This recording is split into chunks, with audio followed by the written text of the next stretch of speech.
માનવ નડે છે માનવીને મોટો થયા પછી। તમને માણસ ક્યારે નડે? મોટો થાય ને એટલે પછી તમને નડવા લાગે। જ્યાં સુધી તમારી સાથે લાઈનમાં બેઠેલો હોય ને તમારો મિત્ર છે અને એને કંઈક વિશિષ્ટ આસન આપવામાં આવે, એને પદ ઉપર બેસાડવામાં આવે એટલે પછી પદ ઉપર બેઠેલા માણસની તમને ખણખોતર કરવાનું શરૂ કરી દો। ઊંચો થાય ને, તમારાથી ઊંચો થાય એટલે પછી તમે એવું કહો। ધ્યાન રાખજો, બાળપણનો મિત્ર, બાળપણનો મિત્ર, તમારો પાડોશી અને સગાવાલા કદી એ તમને મોટા તરીકે સ્વીકારશે નહીં।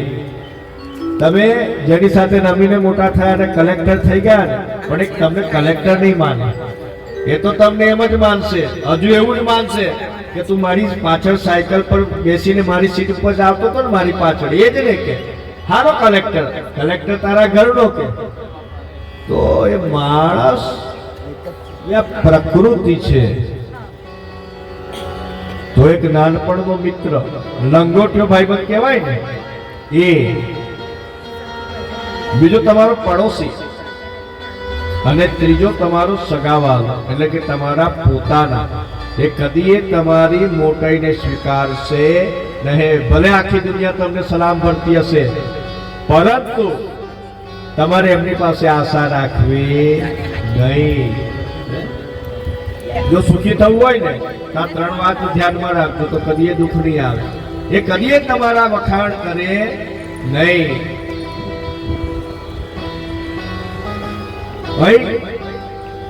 યતિએ તારકાસુરના નગરમાં પ્રવેશ કર્યો છે અને બગીચામાં આસન લગાવ્યું અને નારદજી પહોંચી ગયા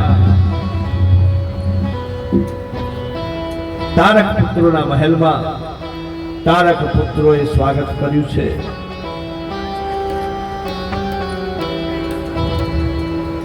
એટલે નારદજીએ વાત ચલાવી। નારદજીએ કહ્યું કે હે રાજા, મેં ઘણા સાધુ સંતો જોયા, ઘણા સિદ્ધ મહંતો જોયા, પરંતુ હું તો તમારે ત્યાં દર્શન કરવા આવ્યો છું। તારક પુત્રો કે અમારે ત્યાં વળી કયા સાધુ છે તે તું દર્શન કરવા આવ્યા ભાઈ? કે તમને નથી ખબર કે તમારા નગરની બહાર ઉદ્યાનમાં એક મહાન સિદ્ધ પુરુષ આવ્યા છે અને મહાન મહાત્મા છે, સિદ્ધાત્મા છે, મહાન યોગી છે એમ? હા, કે ચાલો આપણે દર્શન કરવા જઈએ। એટલે નારદ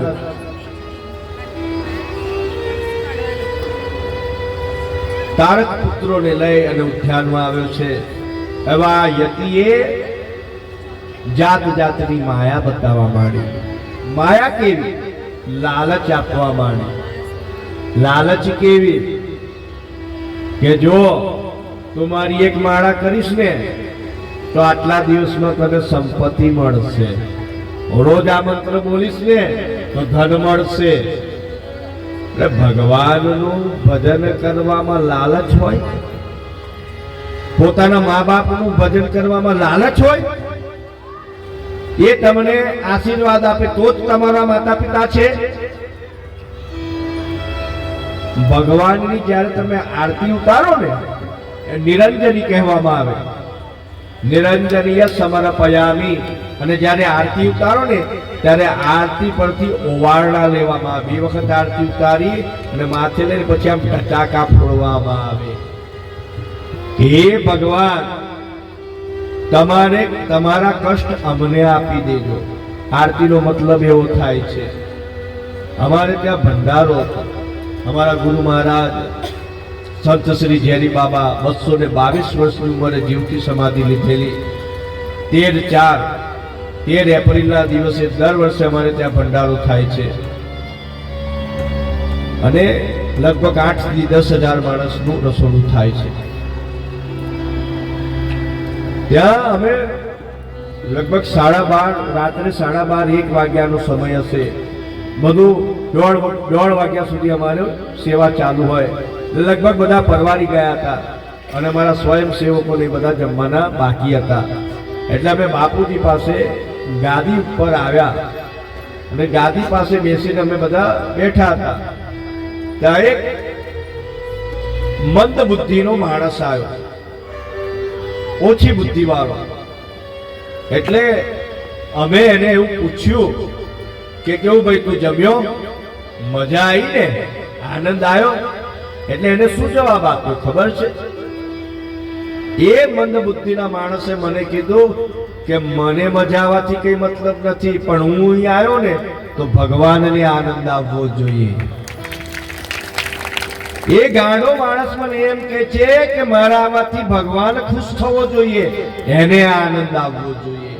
વિચાર કરો કે જેને આપણે ગાંડો સમજીએ છીએ આપણને કેટલી ઊંચી વાત કહી ગયો. મેં કીધું વાહ દોસ્ત, તે આજે તો આંખો ખોલી કાઢી કે તમારા મંદિરમાં પ્રવેશ કરવાથી તમારા પ્રભુને ખુશી થવી જોઈએ, તમારી સેવાથી તમારા પ્રભુને આનંદ મળવો જોઈએ, એ રાજી રહેવો જોઈએ. આપણે તો ઉલટું કહીએ છીએ કે પ્રભુ તું મને રાજી રાખ. હા, એ મારો હરિ રાજી રહેવો જોઈએ, મારો મહાદેવ પ્રસન્ન રહેવો જોઈએ. ભક્તિ એ ત્યાગનું બીજું સ્વરૂપ છે. વૈરાગ્ય ક્યારે પ્રાપ્ત થાય? જ્ઞાનની પ્રાપ્તિ ક્યારે થાય? તો કે જ્યાં સુધી તમારી અંદર વિવેક નથી આવતો ને, વિવેકથી ભક્તિની વૃદ્ધિ થાય છે, ભક્તિથી વૈરાગ્યની પ્રાપ્તિ થાય અને વૈરાગ્યથી અંતે જ્ઞાનની પ્રાપ્તિ થાય છે. તારક પુત્રો,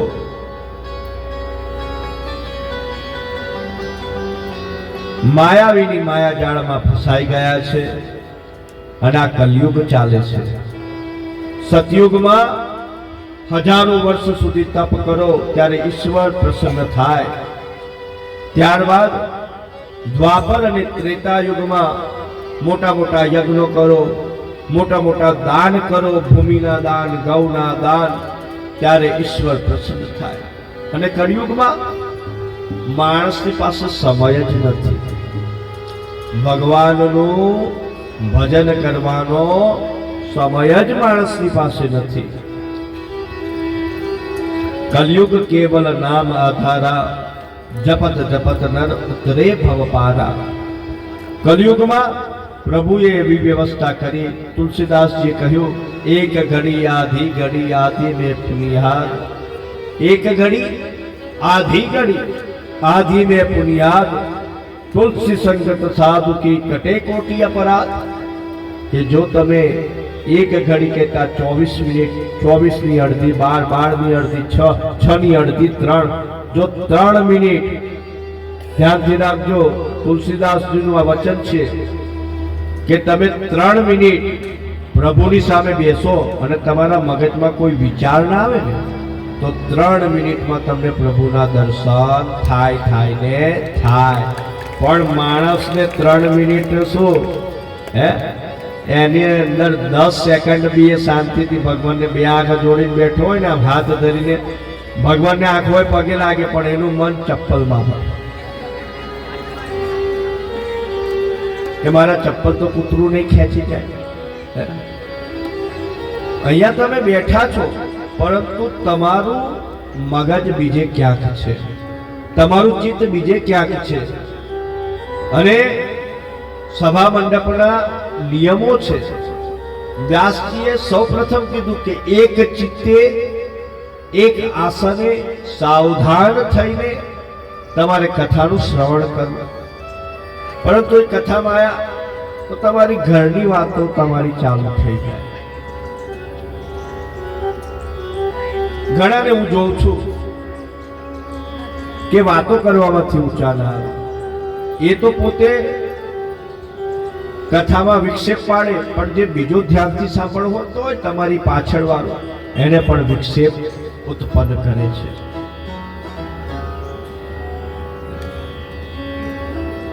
તો કથામાં કથાને પલટાવી નાખો તો શું થાય? થાક થાય. થાક થાય ને તો કથા કોને કહેવાય? હરિ અનંતા, હરિ કથા અનંતા. આજે થોડો વિશ્રામ રાખો તો બાપા, બહુ ભજનો ગાયા. તમે ભજનો ગાશો, કથા 7 વાગે હરી ચલાવીશું. આપણે જ કઈ વાંધો નહીં.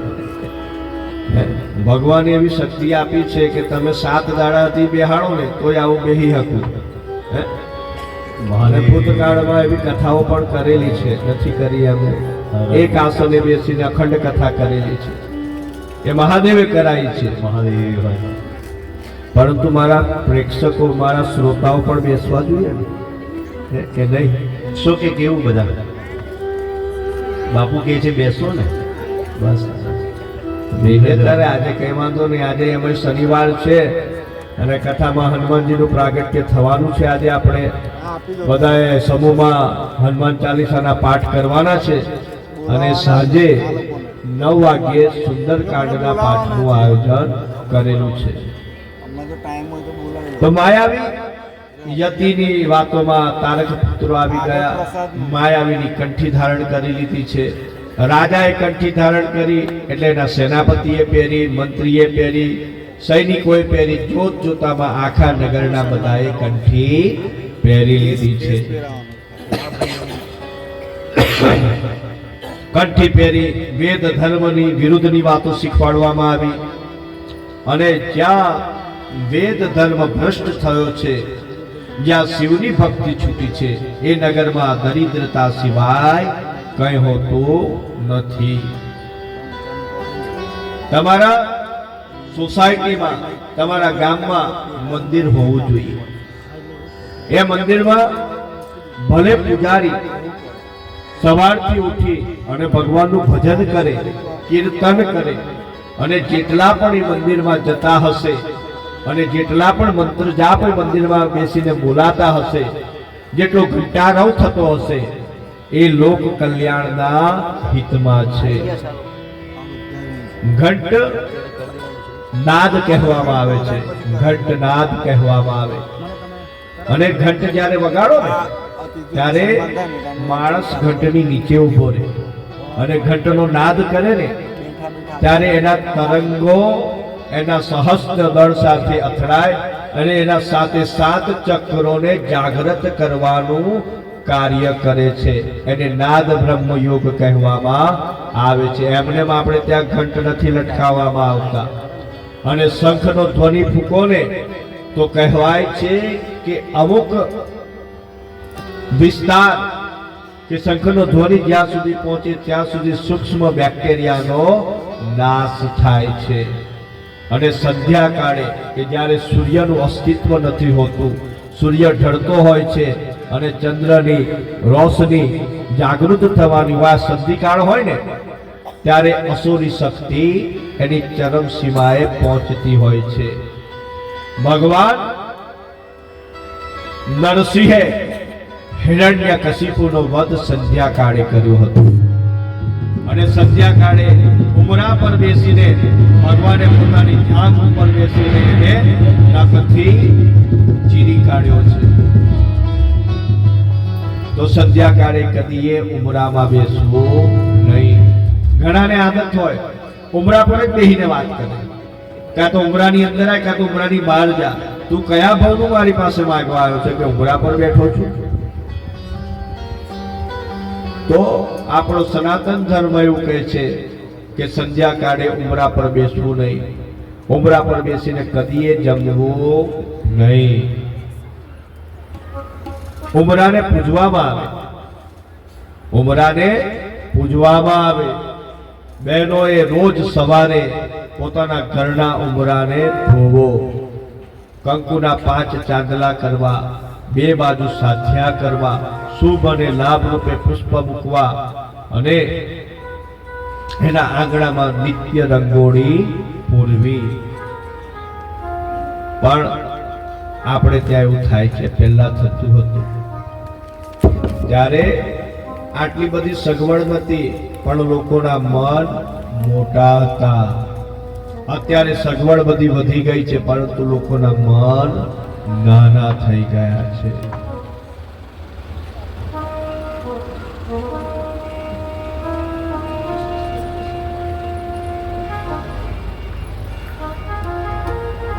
વૈશાલીબેન, બાપુને કહ્યું ખેસ માટેનું કહી દે.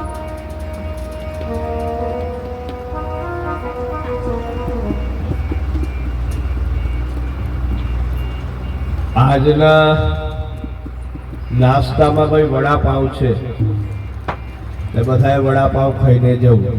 અહીં જે આપી દેજો હમણાં. પ્રસાદમાં ચોકલેટ છે અને એમના દાતા છે હસુબેન મિસ્ત્રી. ઠંડા થઈ જશે એટલે હમણાં જ આલે. તાળીઓ પાડતા રહેજો ભાઈ. એમાં કંજૂસી નહીં કરવી, એ તો મુક્ત ધન છે. હ? રેણુકાબેન મિસ્ત્રી કોઈ હરખથી તાળીઓ પાડે તો કોઈ ગુસ્સાથી તાળીઓ પાડે, પણ પાડજો. કોકિલાબેન પટેલ, સેજનબેન પટેલ, શર્મિષ્ઠાબેન પટેલ, કૈલાસબેન રાજન, સુમિત્રાબેન રાજેશભાઈ રાણા, લીલાબેન પટેલ અને માલુબેન ગમારી. ધન્યવાદ છે કે જેમણે ઈશ્વરે આવી સદબુદ્ધિ આપી. અને આ પરોપકારનું કાર્ય છે. અતિથિ કહેવામાં આવે, કારણ કે કથામાં કોણ આવે ખબર નહીં, કે અતિથિ દેવો ભવની ભાવના સાથે તમે જે અન્નદાન કરો છો. પ્રસાદમાં ચોકલેટ આપી છે ગણેશજી શર્માએ. ત્યારબાદ બીજો પ્રસાદ છે ધનંજયભાઈ પટેલ, સાકરિયા સિંગદાણાનું અર્પણ કરેલ છે.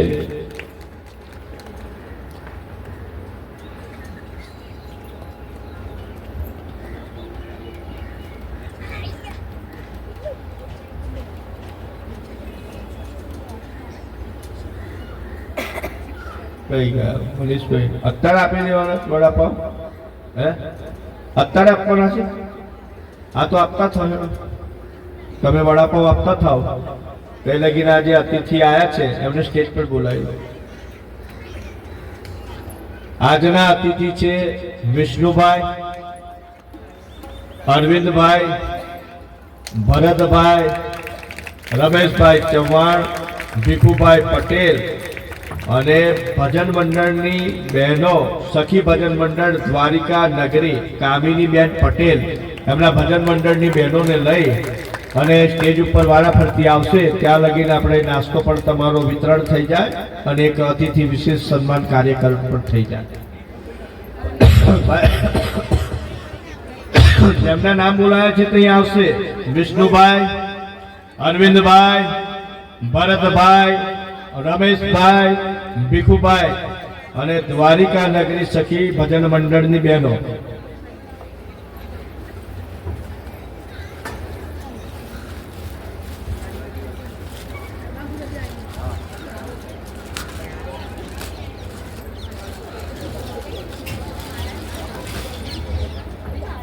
બે જાવ વિડીયો આવી ગયો.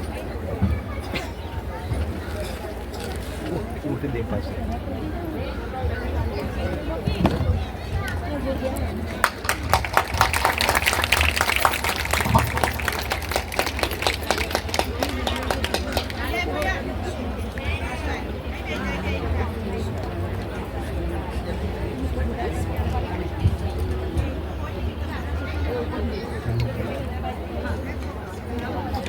પટેલ કામિનીબેન તરફથી એમના માતા નર્મદાબેન તથા પિતા હરીશભાઈના મોક્ષાર્થે રૂપિયા 1111ની ભેટ અર્પણ કરવામાં આવે છે. મહાદેવ એમના પિતૃઓને મોક્ષ અર્પણ કરે. એમ જ દ્વારિકા નગરી સખી ભજન મંડળ તરફથી પણ રૂપિયા 1111ની ભેટ અર્પણ કરવામાં આવે છે. મહાદેવ હર.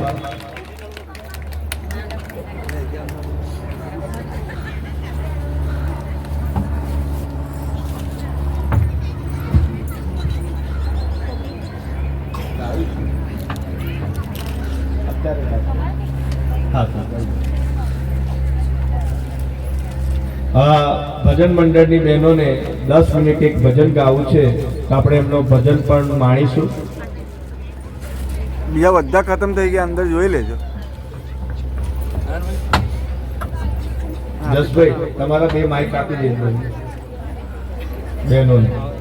તમે સ્ટેજ ઉપર તમારું સ્થાન લઈ લેજો. કેટલી બનાવીએ? 1 2 3 4 નારાયણ બાપુ આ ભજન મંડળની બહેનોનો એક ફોટો લઈ લેજો અને પછી એક કોપી એમને કઢાઈને આપી દેજો.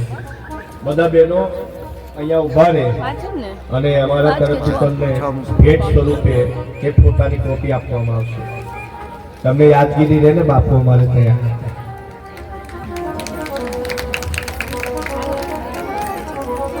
બે માઇક જોઈશે, એક જોઈએ તમારું. હા છે, લાંબુ છે, પેલું લીલું જ આપવું પડશે.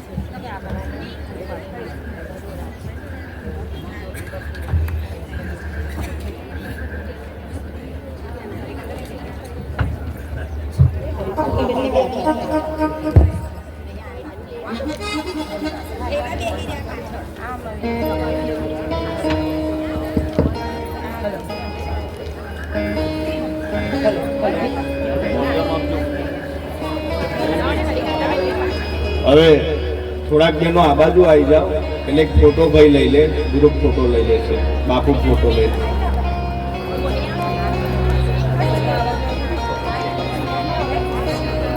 થોડાક આ બાજુ આવી જાઓ. ફોટો પાડી લેવા દો કલાક. બેન આમ આવતા, થોડા બેન આમ આવી જાઓ. થોડાક બહેનો આ બાજુ આવો, બેલેન્સ થાય.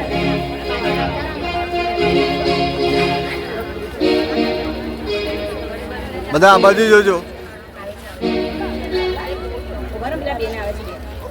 જલ્દી આવી જાઓ, જલ્દી આવો. આ લઈ લો.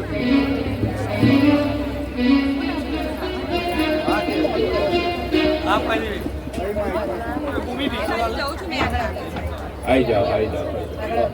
આવો, આવો, આવો. પેલા બેન ફરી લઈ લેજો ભાઈ. આ બે બેન રહી ગયા.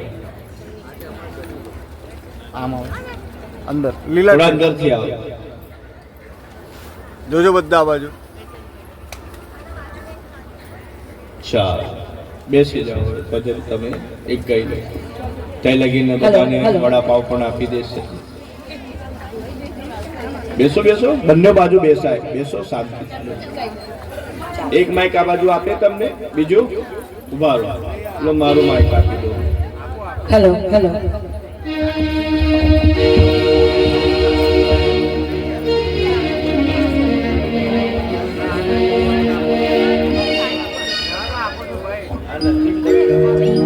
Hello hello. અહીંયા ઉપસ્થિત મંચ પર વક્તા જે છે એ ભારતી બાપુ તેમજ સંત શ્રી પ્રેમદાસજી ગુરુ તેમજ સંગીતકારો તેમજ જે કથા સાંભળવા આવનારા જે ભાઈઓ અને બહેનો તેમજ માતાઓ તેમને અમારા દ્વારકા નગરી સખી ભજન મંડળ તરફથી કોટી કોટી પ્રણામ. અને બીજું કે અમે જે કાંઈ પણ ભજન અહીંયા ગાઈએ તો એને સાથ સહકાર આપવા વિનંતી. બરાબર. કૃષ્ણ કનૈયા લાલ કી જય. એ સખી ચલ જરા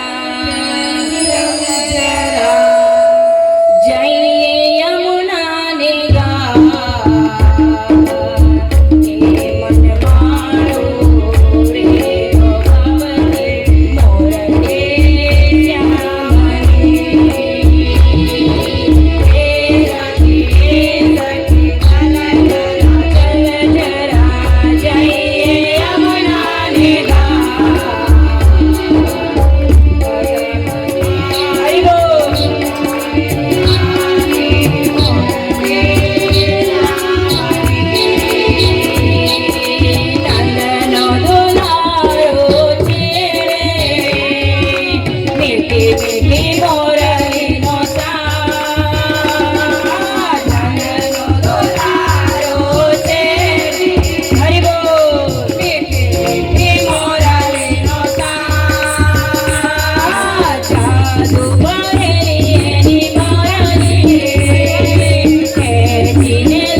સહુ દેવોએ ગણપતિ ગજાનન મહારાજની સ્તુતિ કરી છે.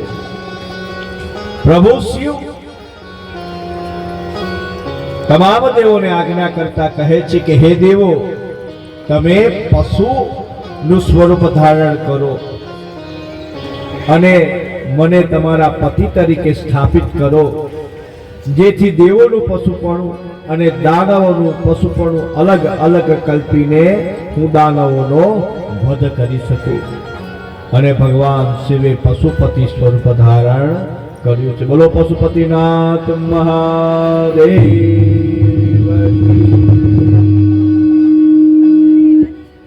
નેપાળમાં કાઠમાંડુમાં પશુપતિનાથ મહાદેવ બિરાજમાન છે. હમણાં છેલ્લા કેટલા સમયથી સોશિયલ મીડિયામાં અને ઘણા બધા મીડિયામાં એવો પ્રચાર થાય છે કે પશુપતિનાથનું જે શિવલિંગ છે એ કેદારનાથનો મસ્તકનો ભાગ છે. લોકો એમ માને છે, પણ એ વાત ખોટી છે. એનું ખંડન કરું છું એ મતનું. કારણ કે પશુપતિ અષ્ટમૂર્તિમાંની એક મૂર્તિ છે. જેને પશુપતિનાથના દર્શન કર્યા હોય એને ખબર હોય કે 4 દિશામાં 4 મુખ છે ને 5મું મુખ ઉર્ધ્વગામી છે. અને દરરોજ સવારે 4:30 વાગ્યાથી 5 વાગ્યા સુધી 4 દરવાજા ખુલ્લા મૂકવામાં આવે છે. અમારી કથા નેપાળમાં પણ અમે કથા કરીને આવ્યા છે અને અમારી સાથે એ વખતે 200 જેવા ભક્તો હતા. દરરોજ સવારે બધા જ પશુપતિનાથના દર્શન કરતા. અને મને સૌભાગ્યથી ગર્ભગૃહમાં ત્યાંના જે જગતગુરુ શંકરાચાર્યના શિષ્ય માધવાનંદ સરસ્વતી, રોજ અમારે આવવા જવાનું એટલે મારે મિત્રતા થઈ ગયેલી. તો માધવાનંદજી મને ગર્ભગૃહમાં લઈ ગયા અને 5 મુખના મને દર્શન, સેવા પૂજા કરવાનો અવસર મને પ્રાપ્ત થયો. તે 5 મુખ કયા? સદ્યોજાત, વામદેવ, તત્પુરુષ, ઈશાન, અઘોર. શિવજીની 8 મૂર્તિ છે. અષ્ટમૂર્તિ સ્વરૂપે શિવ છે. રુદ્ર, ભવ, ભીમ. તમારી નજદીકમાં પણ વડોદરાની નજદીકમાં એક શિવ મૂર્તિ આવેલી છે. તમને ખબર છે? નથી ખબર? કાયાવરોહરણમાં આવેલી છે. લકુલી, શિવજીનો 29મા કલ્પમાં જે શિવનો અવતાર થયો એને લકુલી કહેવામાં આવે. લકુલીશ મહાદેવ. એ લકુલીશ મહાદેવ શિવલિંગમાંથી જે પુરુષ પ્રગટ થયો અને મૂર્તિ સ્વરૂપે સ્થાપિત થયો એ લકુલીશ મહાદેવ કહેવામાં આવે છે. કળિયુગનું છેલ્લું મૂર્તિ સ્વરૂપ તે આપણા વડોદરાની નજીકમાં કાયાવરોહણમાં છે. જે તે સમયે કાયાવરોહણ પશુપતિ ક્ષેત્રનું સૌથી મોટું ધામ ગણાતું અને જે નેપાળમાં પશુપતિનાથ છે ને એનું સંચાલન અહીંયાથી થતું હતું. એટલું મોટું ધામ હતું કાયાવરોહણ. પણ કાળે ક્રમે કરી આજે પણ કારવણમાં જ્યારે મકાનના પાયા ખોદે છે ને તો મકાનના પાયામાંથી મૂર્તિઓ નીકળે છે ઉત્ખનન દ્વારા. આપણી આજુબાજુમાં એટલા બધા સાંસ્કૃતિક વારસો છે કે આપણે એને જાણતા નથી. વડોદરાની એમને નવનાથની નગરી કહી છે અને હવે પ્રચાર થયો છે કે નવનાથ શ્રાવણ મહિનામાં નવનાથની સવારી નીકળે છે. વડોદરાની સમીપમાં સ્કંદ પુરાણમાં એનો ઉલ્લેખ છે કે ભીડભંજન મારુતિ હનુમાનજીનું મંદિર આવેલું છે. હરણી ભીડભંજન મારુતિ દાદા. એની કથાનો ઇતિહાસ એ પ્રમાણે છે કે જ્યારે રામચંદ્ર ભગવાન લંકા વિજય કરીને પરત આવતા હતા ત્યારે બધા સાધુઓનો સમૂહ ભેગો થયો અને જે સમૂહ ભેગો થયો અને એ જે ભેગો થયો એ ગામનું નામ સમા પડ્યું. સાધુનો સમૂહ થયો એને સમા કહેવામાં આવે. કે તે સમા ગામ વિશ્વામિત્રી નદીના કિનારે છે. અને વિશ્વામિત્રી નદીના કિનારે થઈને પ્રભુ ત્યાંથી પાછા ગયા હતા. અને ત્યાં એક અસુર હતો અને અસુર આ સાધુઓને રંજાડતો અને ભગવાને વરદાન આપ્યું હતું કે હું દરેક જગ્યાએ સાધુ સંત કે તુમ રખવારે, સાધુ સંતના રખવાલા છે. અને એ હનુમાનજી કળિયુગના સાક્ષાત દેવતા માનવામાં આવે. અને રામચંદ્ર ભગવાને હનુમાનજીને આજ્ઞા કરી અને હનુમાનજીએ કયું સ્વરૂપ ધારણ કર્યું હતું તે વખતે તમે જ્યારે હરણી ભીડભંજન મારુતિ હનુમાનના મંદિરમાં જાઓ તો ધ્યાનથી જોજો કે એમને વાનર મુખ નથી. અહિરાવણ અને મહિરાવણનો વધ કરવા માટે જ્યારે એમના કુળદેવીનું સ્વરૂપ ધારણ કર્યું હતું એ સ્વરૂપે હનુમાનજી પ્રસ્થાપિત થયેલા છે અને મનુષ્ય મુખ છે. અને હનુમાનજીની મૂર્તિની પાછળ રામજીએ સ્વયં શિલાલેખ પર હસ્તાક્ષર કરેલા છે કે રામચંદ્ર ભગવાને સ્થાપિત કરેલી મૂર્તિ છે, વિગ્રહ છે. અને પ્રભુના કહેવાથી હનુમાનજી ત્યાં સ્થાયી થયેલા એ ભીડભંજન મારુતિ હનુમાન. અને એની થોડેક આગળ જાઓ એટલે મોટનાથ મહાદેવ આવે કે જ્યાં સ્વયં રામચંદ્ર ભગવાને જે શિવલિંગની સ્થાપના કરી અને એમનો નિત્યનો ક્રમ હતો એટલે જ્યાં જ્યાં માર્ગમાં શિવલિંગ સ્થાપિત કરતા કરતા એ ગયા છે. અને એ મોટનાથ મહાદેવ કે જેને રામ સરોવર કહેવામાં આવે અને જ્યાં રામચંદ્ર ભગવાન લક્ષ્મણજી અને સીતા માતાએ સ્નાન કર્યું આજે પણ એ તળાવમાં કમળ ઉગે છે. એનાથી થોડેક આગળ જાઓ તો વ્યાસેશ્વર મહાદેવ આવે કે જ્યાં વેદ વ્યાસજીએ તપશ્ચર્યા કરી હતી. આમ વિશ્વામિત્રી નદીના કિનારે ઘણા તીર્થ ક્ષેત્રો આવેલા છે. પરંતુ તમે કામનાથ મહાદેવ જોયું છે કમાટી બાગની પાછળ? કામનાથ મહાદેવ કે જ્યાં વિશ્વામિત્ર ઋષિએ તપ કર્યું હતું અને કામના પ્રભાવથી છુટકારો મેળવ્યો હતો અને એ જે શિવલિંગની સ્થાપના કરી અને કામનાથ મહાદેવ તરીકે ઓળખવામાં આવે છે. એ અમારા અટલ અખાડાની જગ્યા છે કે જ્યાં બાજુમાં રામનાથ મહાદેવ છે અને જેના ગાદીપતિ તરીકે અને જેનો વહીવટ અમારા પ્રેમદાસજી ગુરુ જમાત ચલાવે છે. એ કામનાથ મહાદેવની સફાઈ કરી નીરજભાઈ જૈન અને બધા સંસ્કારી નગરીના શિવ સેવકોએ થઈને ઘાટની સફાઈ કરી ત્યારે 5000 વર્ષ જૂનું શિવલિંગ ત્યાંથી મળી આવ્યું છે. તો આ વડોદરા નગરી અતિ પ્રાચીન નગરી છે કે જેનું પહેલા નામ હતું વટપ્રદ નગરી, એના પહેલા નામ હતું ચંદનવતી નગરી. વડોદરાનું નામ શું હતું? ચંદનવતી નગરી.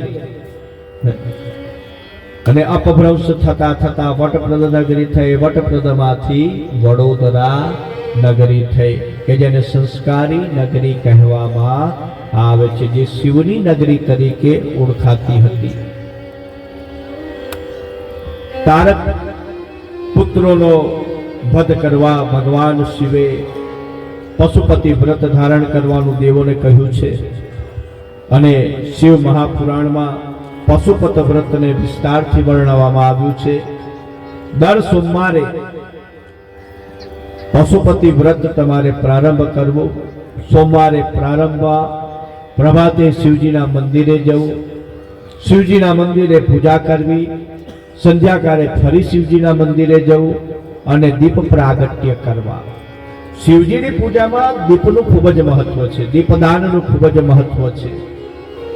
ભગવાન શિવના મંદિરમાં શિવ મહાપુરાણમાં કહ્યું છે કે જે દીપદાન કરે છે ભગવાનના મંદિરમાં જે અંધકાર દૂર કરે છે ને, મારો મહાદેવ એના જીવનના તમામ અંધકારને દૂર કરે છે.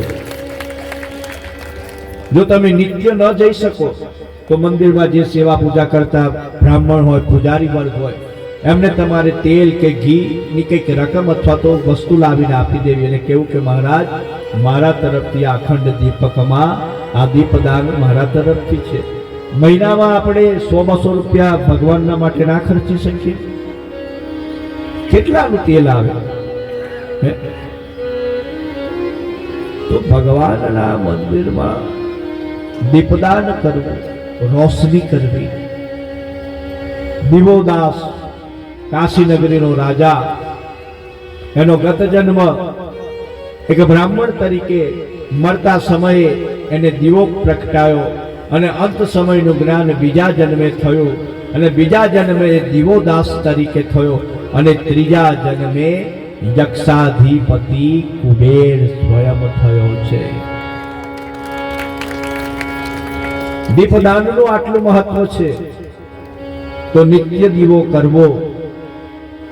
અને બહેનોએ તો જેને બહુ સુંદર દેખાવું છે એના માટે તો બહુ સરસ નુસ્ખો છે. બહેનોને હંમેશા યુવા રહેવાનું ગમે. આપણા ગુજરાતીમાં કહેવત છે કે બહેનોની ઉંમર નહીં પૂછવી ને પુરુષોની પગાર નહીં પૂછવો. પુરુષ પગાર વધારે બતાવે ને બહેન ઉંમર ઓછી બતાવે. એક ઘરે હું ગયો એટલે એક બેન આયા, એટલે બેનનું નામ બેબી બેન આયા. એટલે ભૂલથી અમારી બાજુવાળા બેન થોડા આમ સ્વસ્થ દેખાય એટલે ભાઈએ પૂછ્યું કે બેન તમારી ઉંમર કેટલી? એટલે બેબી બેને કીધું કે હશે કઈ 35 વર્ષ. 35 બોલતા બોલતા અને એમ થઈ ગયું કે હું થાય કે 35 વર્ષ છે. અને એટલામાં એની 28 વર્ષની છોકરી બહાર આવી પાણીનો ગ્લાસ લઈને. આ મારી નાની દીકરી, માની ઉંમર 35 ને નાની છોકરીની ઉંમર 28.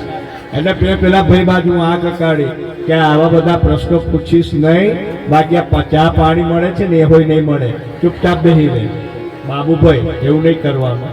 અમારા બાબુભાઈને આવું બધી બહુ આદત છે. આ તબલાવાળા છે આ બાબુભાઈ. એટલે બહેનોને કદી ઉંમર નહીં પૂછવી ને પુરુષોને કદી પગાર નહીં પૂછવો. તો જેને શિવ મહાપુરાણમાં કહ્યું છે કે જેને હર હંમેશ યુવાન રહેવું છે તેને શું કરવું જોઈએ?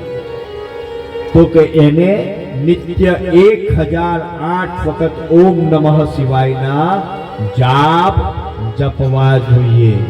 ઓમ નમઃ શિવાય જે રોજ 10 માળા કરે છે એને ઘડપણ કદી આવતું નથી. બીજું કે નિત્ય સવારે ઉઠી સવારે બપોરે 8 વાગે જેની સવાર પડે છે એના માટે આ પ્રયોગ નથી.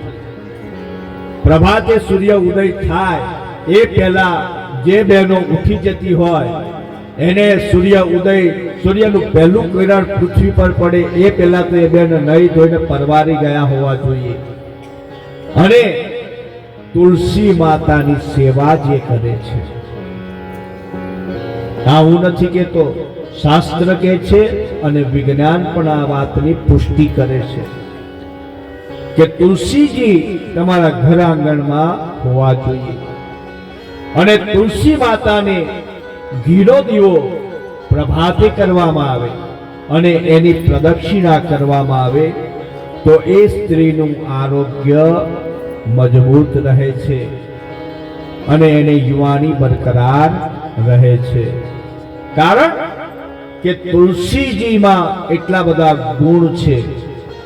જ્યારે પ્રભાત હોય ને ત્યારે જે ઝાકળ પડે અને તુલસીના પર્ણ પર એ જે શ્વાસોશ્વાસ પ્રકાશ સંશ્લેષણની ક્રિયા થાય છે અને એ વખતે એ ઘડીમાં તુલસીજીમાંથી જે કુદરતી રાસાયણિક વાયુ ઉત્પન્ન થાય છે અને તમે એક હાથના દાયરામાં તુલસીજીની પ્રદક્ષિણા કરો અને પ્રદક્ષિણા કરતી તમે ચાલો ને તો તમારી શ્વાસની ગતિ વધી જાય. એટલે તમારે ઊંડા શ્વાસ લેવા પડે અને એ ચાલતા તમે જે ઊંડા શ્વાસ લો અને તુલસીજીના જળમાં ઘીનો દીવો પ્રગટાવો અને ઘીનો દીવો પ્રગટતા એની જ્વાલાથી એની ઉર્જા એ ઉર્જા જે ઘીનું વાયુમાં પરિવર્તન થાય છે અગ્નિ દ્વારા, એ શુદ્ધ ઘી અને તુલસી માતામાંથી ઉત્પન્ન થતો વાયુ જે તમારા નાસિકા દ્વારા તમારા ફેફસા ગ્રહણ કરે છે, એનાથી તમારી ત્વચા સુંદર રહે છે, દીર્ઘ આયુષ્ય પ્રાપ્ત થાય છે. તો જેમને પણ દીર્ઘ આયુષ્ય પ્રાપ્ત કરવું હોય, આંખની નીચે કાળા કુંડાળા થઈ ગયા હોય, એ દૂર હટાવવા હોય, તો મોટામાં મોટું ક્રીમ છે આ તુલસી માતાની સેવા કરવી. બહેનોને તો ખબર જ હશે કે તુલસીજી પાસે તમે કઈ પણ માંગણી કરો ને, તે માતા તમારી માંગણી તત્કાલ પૂરી કરે છે. તમારે કોઈ એવો પ્રસંગ હોય અને તમારે પ્રસંગને આગળ પાછળ કરવાનો હોય ને તમારી મર્યાદા હોય, અને તમે તુલસી માતા આગળ એમ દીવો કરીને કહી દો કે માં મારો પ્રસંગ સાચવજે, તે માએ એનો પ્રસંગ સાચ્યો છે, સાચ્યો છે ને સાચ્યો છે. આ મારા સનાતન ધર્મની તાકાત છે. જેને તમે એક નાનકડો છોડ સમજો છો ને, એ છોડ નથી, એ તો હરિનો અવતાર છે. જેના ઘરમાં તુલસીનો પૌધો હોય ત્યાં શ્રી હરિનો વાસ રહે છે, અને જ્યાં શ્રી હરિ રે, એકલા હરિ ના રે, એના ઘરમાં લક્ષ્મીજી પણ વાસ કરે છે. તો તુલસીજીની સેવા કરવી, ગાય માતાની સેવા કરવી, પીપળાના વૃક્ષને જળ ચડાવું, વડના વૃક્ષને જળ ચડાવું, બીલીના વૃક્ષને જળ ચડાવું. આ 5 પ્રકૃતિના કાર્ય તમે કરો તો શિવજી સદૈવ પ્રસન્ન રહે છે. પ્રભુ શિવ ત્યારબાદ વિરાસન વાળી અને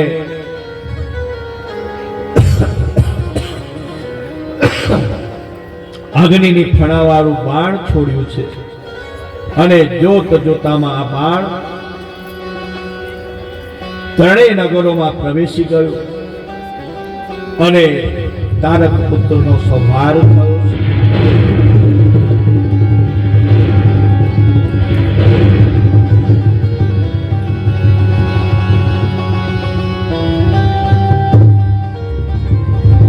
જોત જોતામાં તારક પુત્રોના દેહમાંથી દિવ્ય તેજ ઉત્પન્ન થયું અને શિવજીમાં લય પામી ગયા છે. ત્યારબાદ જલંધર વધની કથા આવે છે. ટૂંકમાં તમને વર્ણવીશ, કારણ કે હવે હનુમાનજીનો પણ જન્મોત્સવ આપણે કરવાનો છે. જલંધર દૈત્ય કે જે શિવજીના અંશથી ઉત્પન્ન થયેલો અને સમુદ્રએ જેને પુત્ર તરીકે ઉછેર્યો, કાલનેમીની પુત્રી વૃંદા સાથે જેના વિવાહ થાય છે, એ જલંધર દૈત્ય એની પત્નીના સતીત્વના પ્રતાપે બળવાન બનેલો જલંધર દેવોને ગાંઠતો નથી. દેવદાનવ વચ્ચે ભયંકર યુદ્ધ થતા આખરે મહાદેવજીએ વચ્ચે હસ્તક્ષેપ કરવો પડ્યો અને નારદજીએ જલંધરની દેવી પાર્વતીના રૂપના વખાણ કર્યા છે, અને જલંધર માયામાં મોહિત થયો. માતા પાર્વતીને પામવા માટે ભગવાન શંકર સાથે યુદ્ધ કરવા ઉતરી આવ્યો છે. ભગવાન શંકર જલંધરને સમજાવે છે કે પુત્ર હજુ પાછો જતો રહે, પરંતુ જલંધર એકનો બે નથી થતો. માયાની રચના કરે છે. શુંભ નિશુંભ માતા પાર્વતીને રથે બાંધીને મારતા હોય એવી માયા બતાવતા ભગવાન શંકર જલંધરને શ્રાપ આપે. શુંભ નિશુંભને કહે કે તમારો વધ માતા દ્વારા થશે, અને દેવી પાર્વતી ભગવાન વિષ્ણુને આજ્ઞા કરતા ભગવાન વિષ્ણુ વૃંદાના સતીત્વને તોડતા, વૃંદા સતી થઈ બળી મરી છે, અને ભગવાન વિષ્ણુને શ્રાપ પ્રાપ્ત થયો છે કે હે વિષ્ણુ, હું તમારી સેવક હોવા છતાં તમે આ નિર્લજ્જ કાર્ય કર્યું, માટે આજથી તમે પથ્થર બની જશો. અને એના શ્રાપ રૂપે ભગવાન વિષ્ણુ ગંડકી નદીમાં શાલિગ્રામ સ્વરૂપે પ્રકટ થાય છે.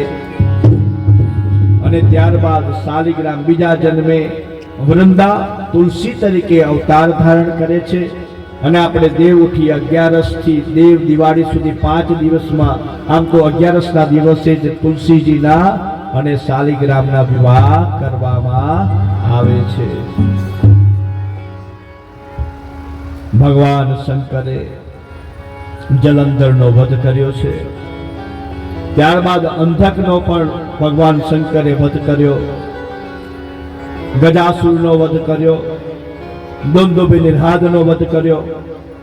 અંતે બાણાસુર કે જે ભગવાન શિવનો અનન્ય ગણ હતો અને જેને 1000 હાથ, ભગવાન શિવે 1000 હાથનું સહસ્ત્ર બાહુનું બળ આપ્યું હતું.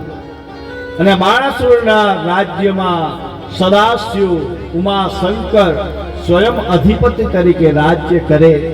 એની પુત્રી ઉષા, મંત્રીની પુત્રી ચિત્રલેખા. ઓખાહરણમાં આવે છે ને, ઓખાહરણની આ કથા છે. ચૈત્ર મહિનામાં ઓખાહરણ વાંચવામાં આવે.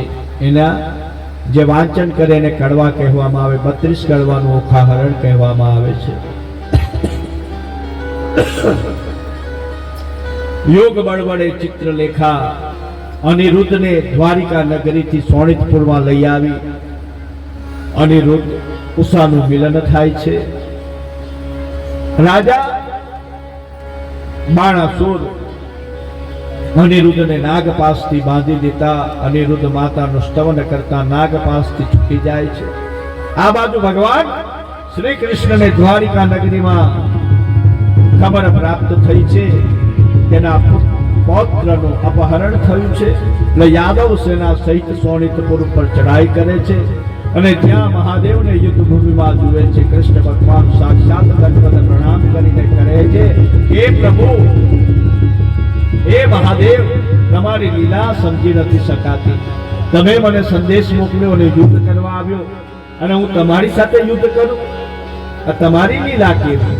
ભગવાન કહે કે કૃષ્ણ, આ મારો ભક્ત છે, બાણાસુર પણ એને ગર્વ આવ્યો છે, માટે તેનું ગર્વનું હનન કરજે.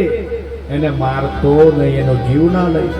પરંતુ ભગવાન તમે હોય ત્યાં સુધી એનો માર્ગ હું બતાવું તને, કે તું મારી પર જુબાણાસ્ત્ર નામના શસ્ત્રનો પ્રયોગ કર, જેથી હું 2 ઘડી સુધી મૂર્છિત અવસ્થાને પામીશ. અને આ 2 ઘડીમાં તું એના હાથના 1000 ટુકડા કરજે, પરંતુ એનો જીવ લેતો નહીં. ભગવાન શિવના કહેવા પ્રમાણે ભગવાન શ્રી કૃષ્ણ ભગવાન ઉપર જુબાણાસ્ત્રનો પ્રયોગ કરતા ભગવાન મૂર્છિત થાય. ભગવાનની લીલા. અને શ્રી કૃષ્ણ બાણાસુરના હાથના 1000 ટુકડા કરે. બાણાસુરનું ગર્વ ઓગળી ગયું છે. નતમસ્તક ઘૂંટણીએ ભૂમિ ઉપર બેઠો છે. ભગવાન જાગૃત થયા. બાણાસુર ભગવાનની સ્તુતિ કરે છે.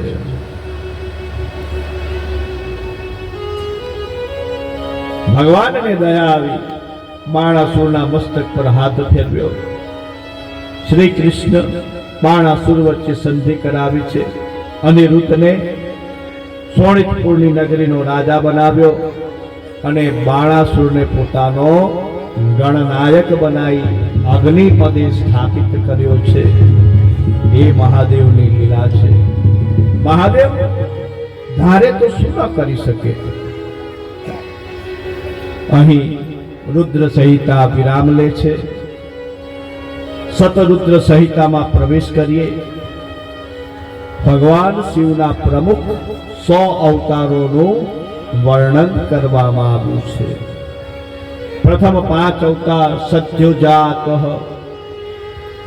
વામદેવ, તત્પુરુષ, અઘોર અને ઈશાન, આ 5 પ્રમુખ અવતારો કહેવામાં આવે.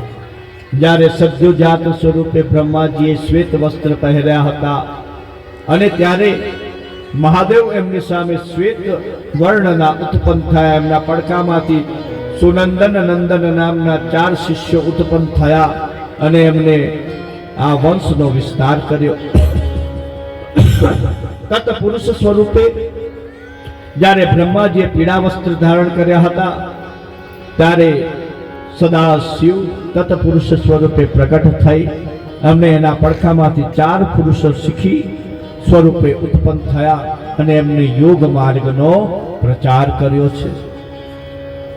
દરેક કલ્પમાં પ્રભુ શિવનો અવતાર થાય છે.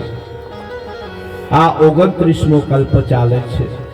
28મા કલ્પમાં શ્રી કૃષ્ણ પણ ભગવાન શિવના અવતાર તરીકે ગણાય છે અને દરેક કલ્પમાં એક વેદ વ્યાસ થાય અને 28મા કલ્પમાં જે વેદ વ્યાસ થયા એમનું નામ હતું શ્રી કૃષ્ણ દ્વૈપાયન. વેદ વ્યાસ એક પદનું નામ છે કે જે ગ્રંથોની સંરચના કરે, જે ગ્રંથોનું સંકલન કરે એને વેદ વ્યાસ કહેવામાં આવે છે.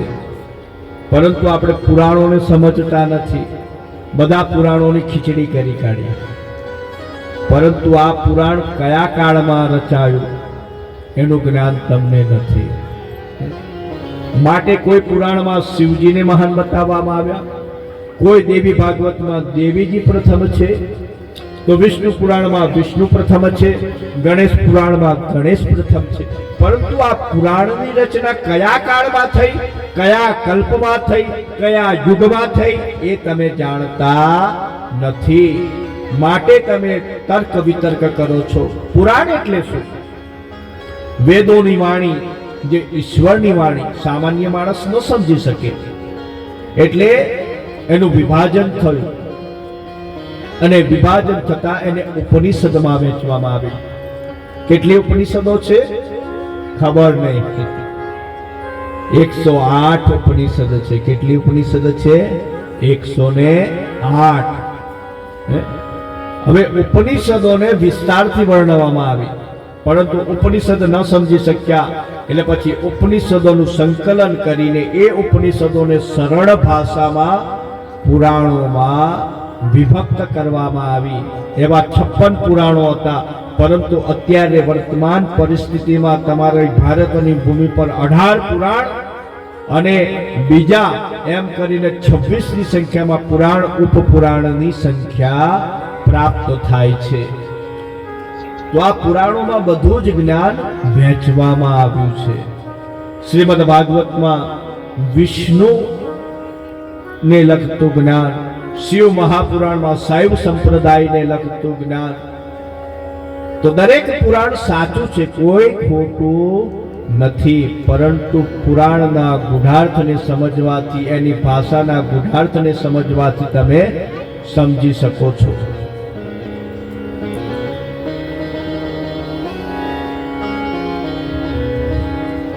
નંદીજીના પિતા વનમાં તપ કરતા, એમને પુત્ર નહોતો એટલે એમને શિવની આરાધના કરી અને શિવજી પ્રસન્ન થયા.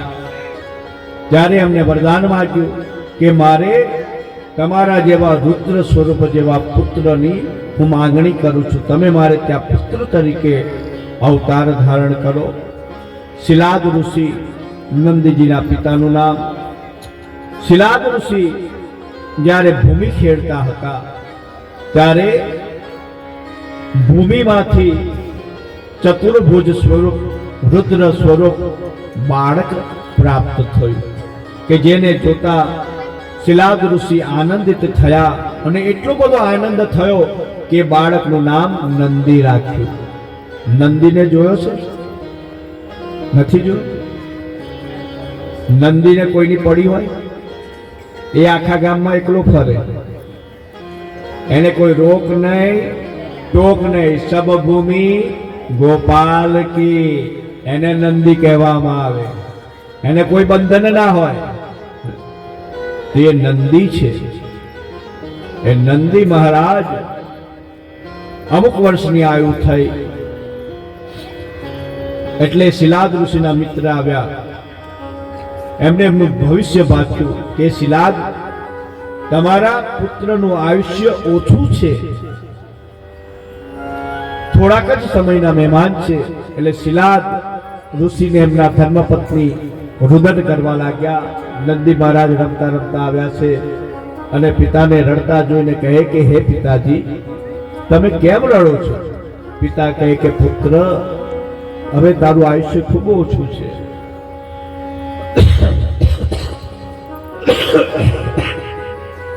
નંદી મહારાજ કહે કે પિતા તમે ચિંતા ના કરશો, હું મહાદેવનું વરદાન છું.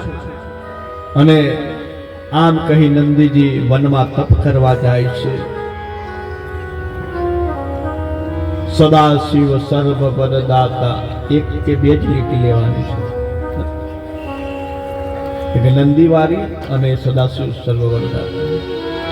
સદાશિવ સદાશિવ સર્વ વરદાતા, દિગંબર હો તો ऐसा हो. સદાશિવ સર્વ વરદાતા, દિગંબર હો તો ऐसा हो.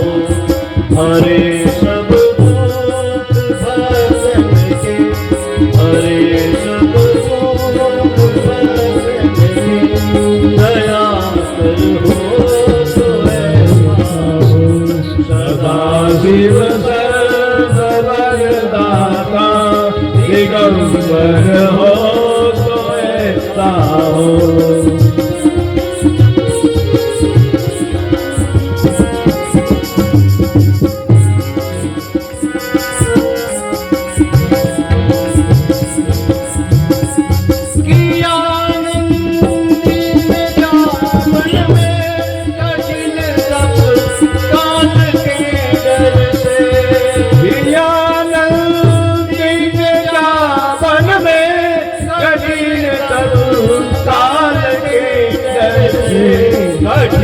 सब काल के डर से बनाया खास गण अपना, बनाया खास गण अपना.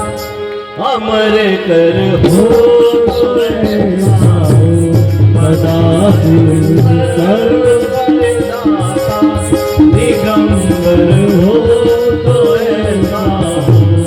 सदाशिव सर्व वरदाता, दिगंबर हो तो ऐसा हो. दिगंबर हो तो ऐसा हो. सदाशिव सर्व वरदाता, दिगंबर हो तो ऐसा हो. या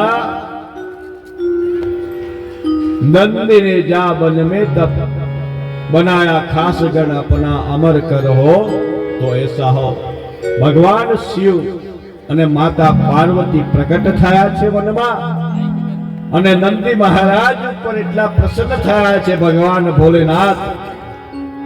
ધ્યાનથી સાંભળજો, નંદીની પૂજા કેવી રીતના કરવી કોઈ તમને નહીં શીખવાડે, હું તમને શીખવાડું છું. કે નંદી મહારાજને ભગવાન શિવે પોતાના ગળામાં રહેલી કમળની માળા પહેરાવી છે. નંદી મહારાજને કમળનું ફૂલ અર્પણ કરો ને શિવજી ખૂબ જ પ્રસન્ન થાય છે. કમળની માળા પહેરાવી અને પોતાના શિરમાં જે ગંગા છે તે ગંગાથી નંદી મહારાજનો અભિષેક કર્યો છે. અને એ અભિષેક કરતા 5 પુષ્ટતમ નદીઓ, સિંધુ જટોદકા, સિંધુ જટોદકા નામે 5 શિવ પુષ્ટતમ નદીઓનો પ્રવાહ વહ્યો છે. અને નંદી મહારાજના લગ્ન સુયસા નામની સ્ત્રી સાથે કરવામાં આવ્યા. અને નંદી મહારાજને પ્રથમ ગણ બનાવવામાં આવ્યો. શિવનો પ્રથમ ગણ કોણ છે? તો કે નંદી મહારાજ છે. અને એવો ગણ છે કે જ્યાં શિવજી ત્યાં મારો નંદી હોય. મહાદેવના ગુણ અને પોઠિયાના ગુણ મહાદેવ જાણે. એટલે આપણે જ્યારે મહાદેવની ભક્તિ કરવા જઈએ ને, એટલે એવો રિવાજ છે કે નંદી મહારાજના જમણા કાનમાં તમારી જે કંઈ પ્રાર્થના હોય ને, જે કંઈ કહેવું હોય ને તે નંદી મહારાજને કહી દેવાનું. જે તમારી સમસ્યા હોય, તકલીફ હોય, મનોરથ હોય, જે માંગણી હોય, બધું ડિપાર્ટમેન્ટ કઈ છે?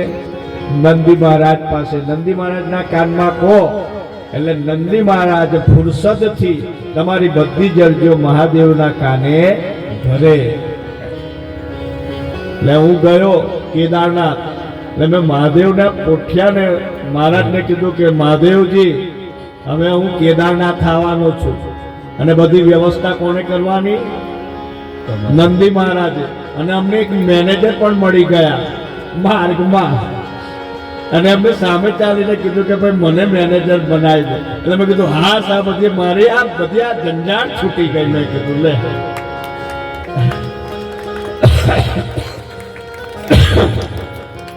25 મે થી કેદારનાથમાં શિવ કથાનો પ્રારંભ થાય છે. જેમણે પણ તમારી આયુની ચિંતા ન કરતા, તમારી અવસ્થાની ચિંતા ના કરતા, તમારે આવું છે, મનમાં ઈચ્છા હોય કે મારે આવું છે પણ મારથી ચલાતું નથી, બધું અમારી પર છોડી દો, એ બધું અમે મેનેજ કરી લઈશું. પણ તમારે આવું હોય તો 100% શિવ ચેરિટેબલ ટ્રસ્ટ તમને આવકારે છે અને 4 ધામની યાત્રા સાથે શિવ કથાનું સુંદર આયોજન કરવામાં આવ્યું છે. ત્યારબાદ પ્રભુ શિવનો યક્ષેશ્વર અવતાર થયો કે જ્યારે દેવતાઓ વિજય કરીને સમુદ્ર કિનારે ઊભા હતા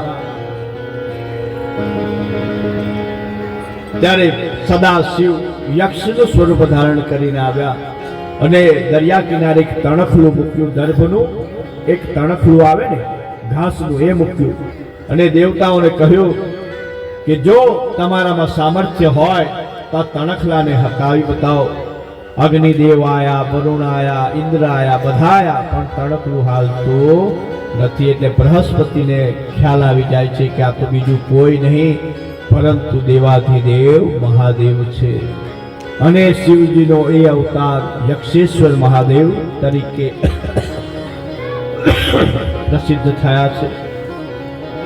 ત્યારબાદ 11 રુદ્ર તરીકે શિવજીએ જન્મ લીધા છે.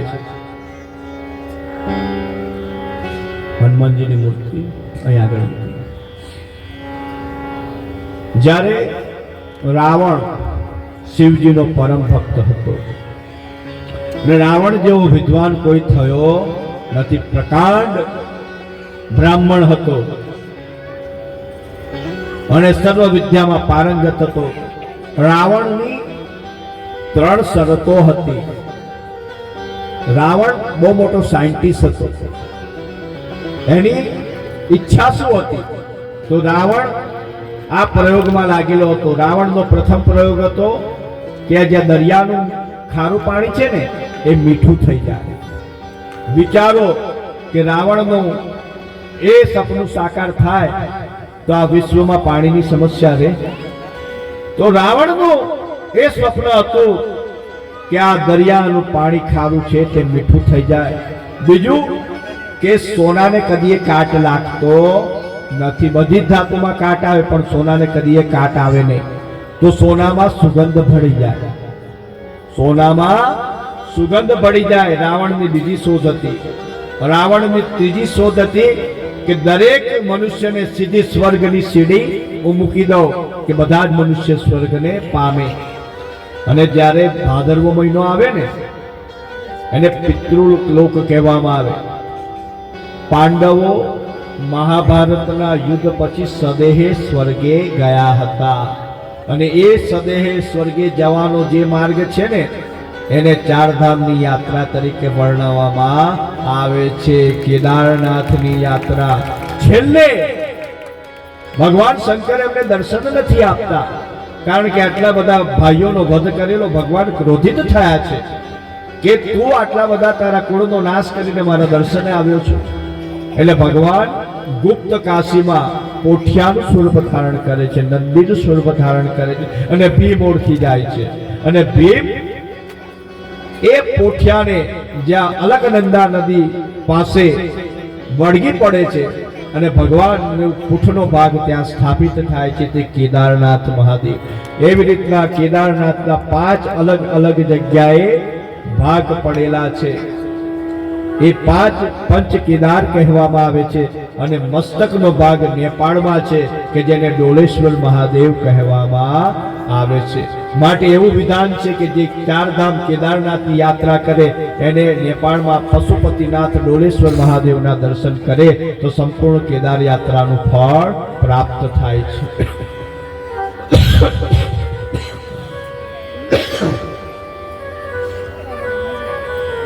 તો આ એ જ માર્ગ છે કે જે માર્ગમાં પાંડવો પદયાત્રા કરીને પહોંચ્યા હતા.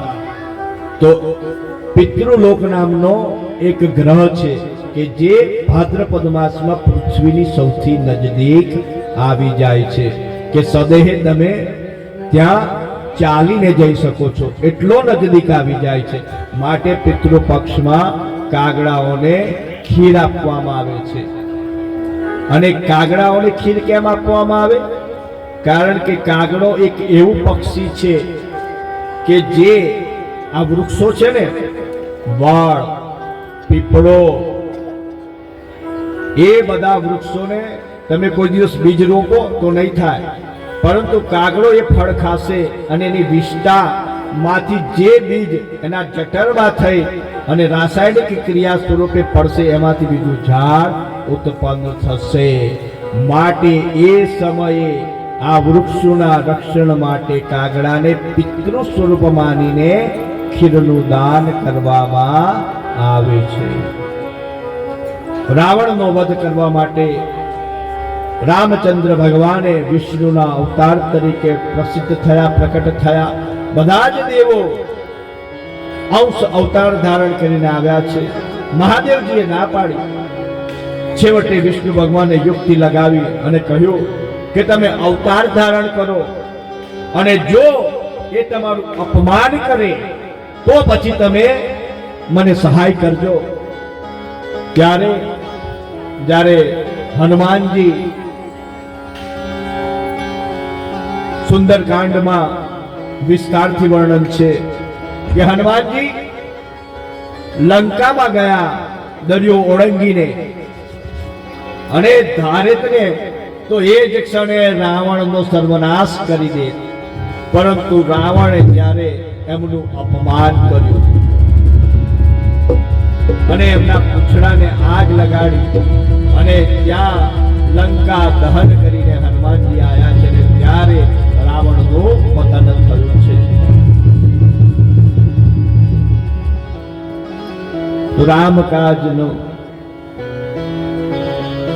રામકાજ કરવા માટે દેવાધિદેવ મહાદેવે ત્રેતાયુગમાં અંજનીના કુખે મારુતિ સ્વરૂપે પ્રકટ થયા છે.